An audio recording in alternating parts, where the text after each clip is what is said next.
Bonjour. En ce jour, nous allons évoquer le dossier du coronavirus. Cette vidéo vous permettra de répondre à vos questions en lien à la vigilance demandée par rapport à la question de l'épidémie, aux devoirs du salarié, mais aussi à la responsabilité de l'employeur.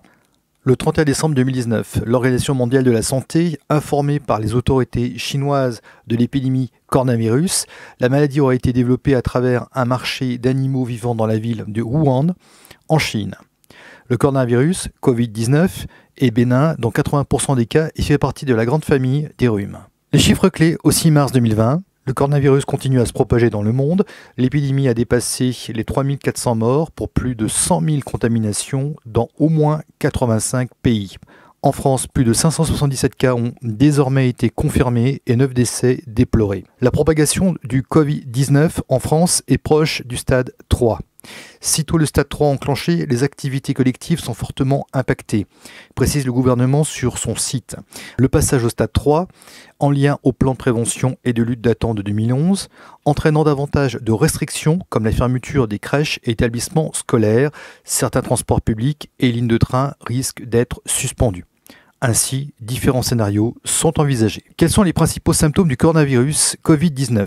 Sensation de fièvre et des signes de difficultés respiratoires de type toux ou essoufflement à condition qu'ils soient ressentis dans les 14 jours suivant le retour d'une zone où circule le virus et ou un contact avec une personne contaminée. Comment se transmet le coronavirus Covid-19 et comment savoir si l'on est atteint ?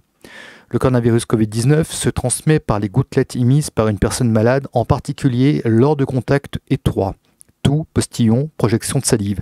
Il faut donc un contact étroit avec une personne malade pour être contaminé. Même lieu de vie, contact direct à moins de 1 mètre lors d'une toux, d'un éternuement ou d'une discussion en l'absence de moyens de protection. Vous serez donc considéré comme cas contact et donc à risque si vous avez partagé le même lieu de vie que le patient malade lorsque celui-ci présentait les symptômes. Si vous êtes rentré en contact avec des amis ou d'un flirt, si vous êtes entré en contact avec vos voisins de classe ou de bureau, si vous êtes voisin du patient malade dans un train, un avion, ou si vous êtes resté dans un espace confiné avec lui, voiture individuelle, ascenseur éventuellement, etc.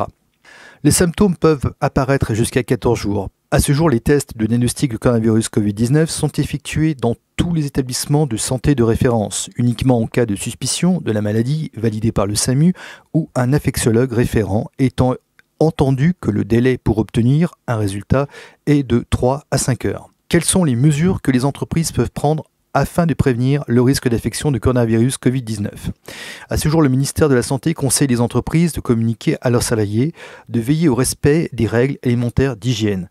Tousser dans son coude, se laver les mains fréquemment, utiliser du gel hydroalcoolique, utiliser des mouchoirs à usage unique et les jeter immédiatement, ne pas aller en entreprise si l'on suspecte des symptômes éventuels, doit permettre de limiter efficacement sa propagation, de limiter les déplacements dans les zones à risque. Cela se traduit par un rapport des voyages d'affaires et autres déplacements, en premier lieu dans les zones où circule le virus aujourd'hui, voir le site du ministère des Solidarités et de la Santé pour une actualisation en direct des pays concernés. De quels moyens les salariés disposent-ils pour pouvoir lutter contre le coronavirus Covid-19 et prévenir sa propagation sur le territoire ?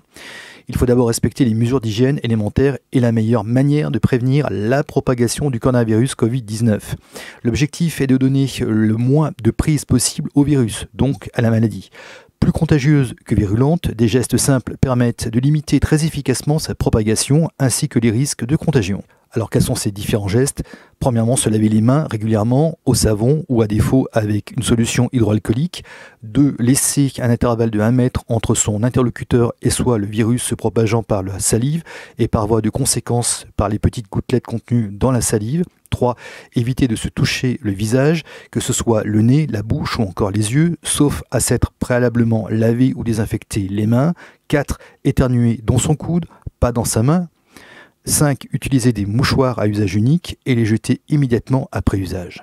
Dans le cas où le risque infectieux peut être particulièrement élevé dans les milieux confinés de travail, où maladie grave facilement transmissible peut entraîner des complications de santé chez un grand nombre de travailleurs et peut générer un absentéisme très important, l'article L.4121-1 du Code du travail impose aux entreprises de prendre des mesures de prévention pour éviter la contamination de leurs collaborateurs, collaboratrices, car les employeurs ont une responsabilité à l'égard de la santé des salariés.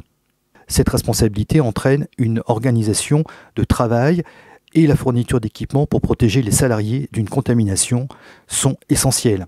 Favoriser les activités de groupe comme les déjeuners d'affaires, les réunions et formations et présentielles, les colloques ou séminaires, en organisant des visioconférences ou en recourant systématiquement aux autres moyens de télécontact ou de télétravail.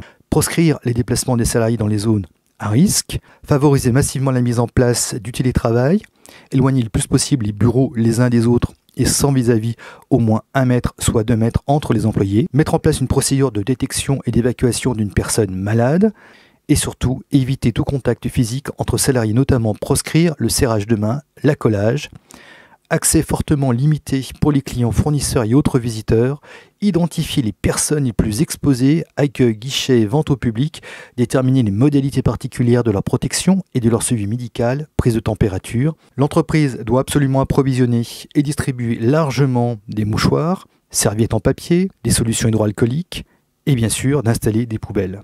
Dois-je porter un masque? Dans le cas du coronavirus Covid-19, le ministère de la Santé indique que le port du masque chirurgical, masque de protection FFP2, s'adresse aux personnes malades et aux personnes fragiles, sur prescription médicale, et aux personnes contacts à haut risque, potentiellement contaminées, également sur prescription médicale. Les professionnels de santé, de secours ou de transport sanitaire intervenant auprès des malades doivent également porter des masques chirurgicaux. Comme pour l'épisode de grippe saisonnière, les gestes barrières sont efficaces. Dans le cas de forts risques infectieux, à travers des situations professionnelles exposées dans les milieux confinés auprès du public comme la santé, le masque de protection FFP1 anti-projection de type chirurgical est vivement recommandé. Que se passe-t-il si vous estimez que vous êtes contaminé? Si vous avez un doute, vous pouvez contacter votre médecin traitant ou le numéro vert dédié au 0800 130 00. Les autorités sanitaires évalueront avec vous votre exposition et votre risque de contamination et vous indiqueront la marche à suivre. Le premier objectif sera de vérifier si vous avez été contaminé ou non. En cas de symptômes, il s'agira de vous diagnostiquer rapidement afin de vous proposer rapidement les meilleurs soins possibles. Et en cas d'absence de symptômes connus du coronavirus Covid-19, il s'agira de surveiller durant 14 jours après le dernier contact à risque l'apparition éventuelle de symptômes type difficulté respiratoire, essoufflement, toux et ou fièvre ou sensation de fièvre. Si vous avez été identifié par un médecin ou le SAMU, vous serez mis en lien avec un infectiologue afin de déterminer si vous êtes ou non un cas possible. Si c'est le cas, vous serez immédiatement pris en charge et isolé au sein d'un service d'infectiologie. Sinon, vous serez redirigé vers votre médecin traitant. Dans le cas où vous aurez des problèmes avec votre hiérarchie, n'oubliez pas de contacter votre délégué syndical.